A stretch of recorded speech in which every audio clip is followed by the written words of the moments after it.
Muy buenas tardes a toda la gente que nos escucha alrededor de la República Mexicana. Hoy, 8 de marzo, domingo 8 de marzo, a las 2:23 pm, tengo... eh,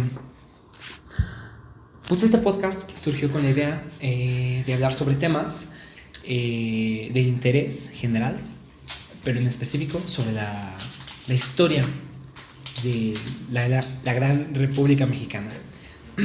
Bueno, en esta primera edición tengo el honor de traer a tres conocedores sobre la historia de México, los cuales cada uno tiene un posgrado y la verdad no recuerdo qué otros niveles educativos tienen.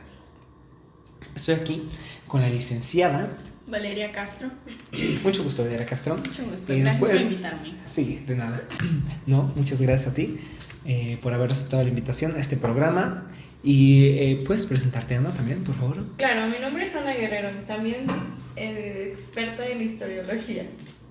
Y por último, pero no menos importante, tenemos aquí a Derek Muñoz, con licenciatura en historiología.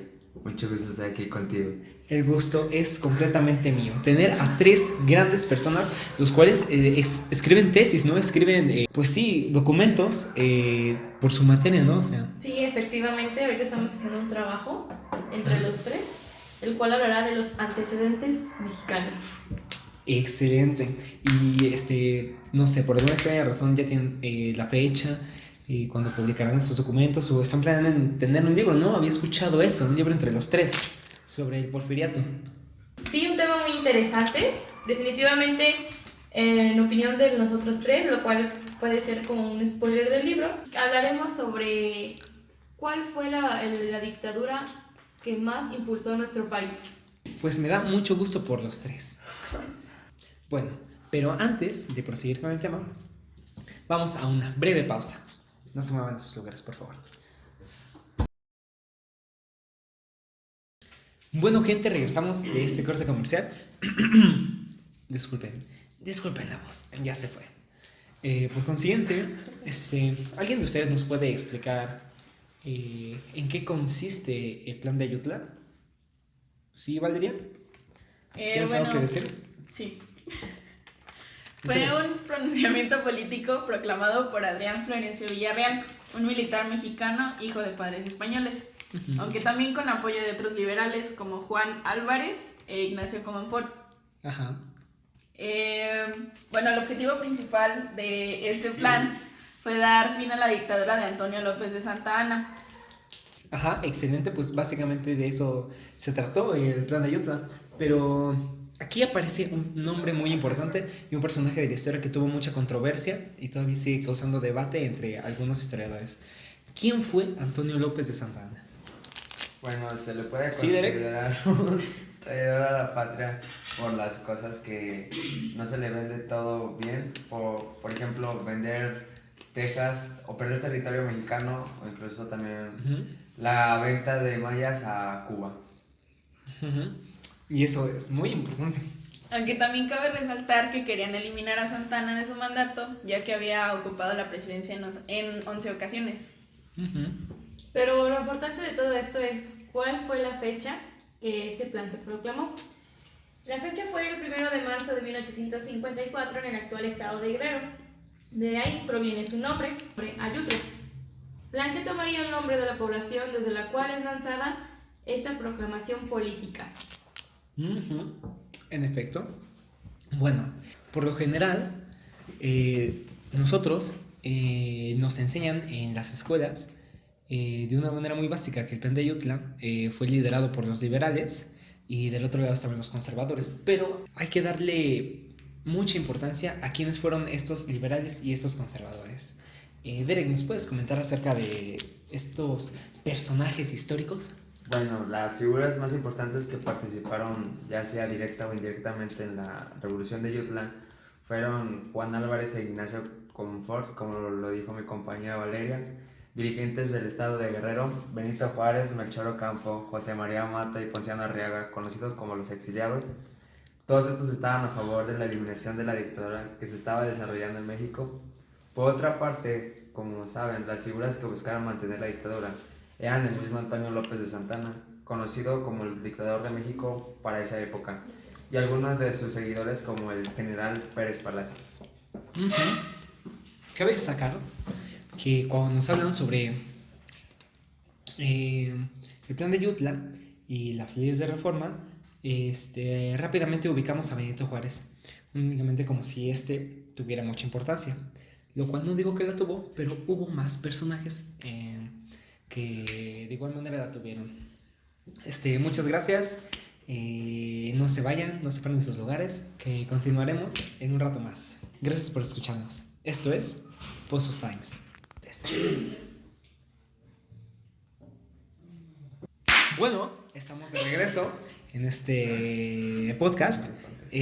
Bueno, nos quedamos sobre los personajes, ¿no? Los personajes que dieron forma a este plan, a este movimiento, se podría llamar revolucionario para su época. Ya sabemos en qué consiste y cuándo fue proclamado. Pero hay que destacar también las causas que provocaron la revolución de Ayutla, que fue consiguiente del plan de Ayutla. Una de las causas principales de la revolución de Ayutla fue el descontento generado por el régimen dictatorial de Antonio López de Santa Anna. Sabemos esto ya que anteriormente, antes del corte, la historióloga Valeria Castro ya nos había mencionado que Antonio López de Santa Anna ocupó la presidencia 11 veces por largos años. No recuerdo bien cuántos años fueron, pero sabemos que fue un régimen dictatorial. Bueno, una vez que Antonio López de Santa Anna hizo tratados con Estados Unidos para dar territorio de Texas, la administración de su mandato se caracterizó por la corrupción y la malversación de fondos para la obtención de beneficios destinados a unos pocos. Esto, a lo largo de la historia ya sabemos que eran a quienes tenían influencias, aportes al poder o por simplemente ser conocidos, ¿no? O para un beneficio propio de Antonio López de Santa Anna. Para solucionar esta situación, en algunos escritos se dice que López de Santa Anna adoptó una serie de políticas que no hicieron más que incrementar el descontento de los ciudadanos. Estas son algunas de las causas por las cuales el pueblo, en este caso mayormente los liberales, proclamaron la revolución. Bueno, proclamaron primero el plan de Ayutla para, por consiguiente, tener la revolución de Ayutla. ¿Alguien nos puede hablar sobre las consecuencias? Pues principalmente conocemos que se desterró a Antonio López de Santa Anna y ocupando la presidencia se encargó Juan Álvarez, quien por problemas de salud decidió renunciar a la presidencia y lo suplió Ignacio Comonfort. Todo esto engloba que en el poder político se tuvo que pasar a una serie de presidencias liberales donde se desarrollaron leyes para reformar el sistema político del país. ¿Y cómo fue que se le llamaron a estas leyes? Pues leyes de reforma. Principalmente destacan 3 de ellas, que son Ley de Juárez, Ley Lerdo y Ley Iglesias. Llevan el nombre de sus respectivos autores. La primera, que es la Ley de Juárez, abolió los cortes militares y del clero, y por su nombre lo dice, fue proclamada por Benito Juárez. La segunda fue la Ley de Lerdo, la cual la expuso Sebastián Lerdo de Tejada y reemplazó la propiedad a la individual. Y por último, la Ley Iglesias, la cual fue escrita por José María Iglesias y prohibió el cobro del diezmo a la población pobre. Sí, tus puntos son muy significativos, ya que en esa época, pues recordemos que no había un sistema político que rigiera bien, porque si mal no recuerdan, México estaba pasando por una crisis tanto económica como política y a la vez social, ya que salir de una monarquía pues contrajo varias dificultades, ¿no? Ya que básicamente su economía se regía por ellos, pero era controlada directamente desde España. Y sumándole a ello, Antonio López de Santa Anna quería volver a hacer lo mismo. Y sí, eso es muy importante destacar, ya que recordamos que en aquella época había un desequilibrio tanto en lo político como en lo social, lo cual pues también afecta a lo económico, ¿no? Porque recordemos que México tiene una monarquía y en aquel entonces era Nueva España. Y pues su política, su economía se regía a base de España y a base de lo que ellos producían, ¿no? Y de lo que exportaban. Una vez que España se retiró de México o fue desterrado, por decirlo así, de esas tierras por los criollos nacionalistas, pues México pasó por una crisis pasó por una crisis que también afectaba al sistema político, ya que no querían a la monarquía, y fue cuando surgió los radicales, los liberales y los conservadores, y desde ese entonces viene con un gran conflicto que viene desde el imperio de Agustín de Iturbide, y que después llegó con la presidencia del primer gobernador de México como lo conocemos actualmente. Su nombre era Guadalupe Victoria. Y después de esto fue Antonio López de Santana. El cual tenemos que recalcar que prácticamente quiso lo mismo que la monarquía, o más bien quería el mismo poder que se le ofrecía al rey. Sin embargo, le cambió de nombre para que el gobierno, más bien el pueblo, lo aceptara como tal. Realizó eventos y festividades religiosas para ocultar aquellos actos ilegales e ilícitos que hacían que la gente lo dejara de apoyar. Exacto. Entonces, con este gran descontento que había entre la sociedad, pues tenía que haber, ahora sí que una manera estricta de gobernar, ¿no? Ya que no había como algo muy específico o en la que se apoyara al pueblo. Entonces, pues, se hicieron las leyes de reforma, las cuales eran cambiar la manera de gobernar en el país, y esto ayudó a mucha gente, ya que Benito Juárez le quitaba un poco de poder, no todo completamente, pero sí un poco de poder a la iglesia, que para ese entonces era algo nuevo y revolucionario. Y pues, la importancia se dice sola.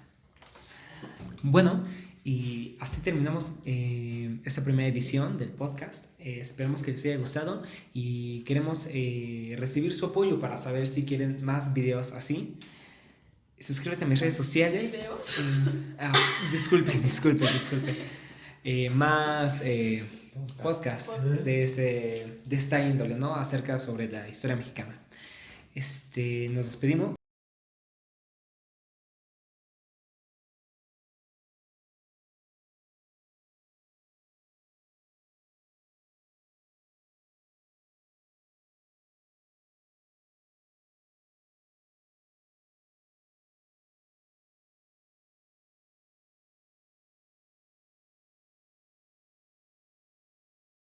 Muchas gracias, Valera, por venir aquí. Gracias a ti, Jorge, por invitarnos. Bueno, y pues así terminamos este podcast que hacemos como compañeros. Un honor haber estado aquí. Gracias por invitarme, Jorge. Muchas gracias a ustedes por ser parte de este nuevo proyecto que armamos juntos. Hasta la próxima.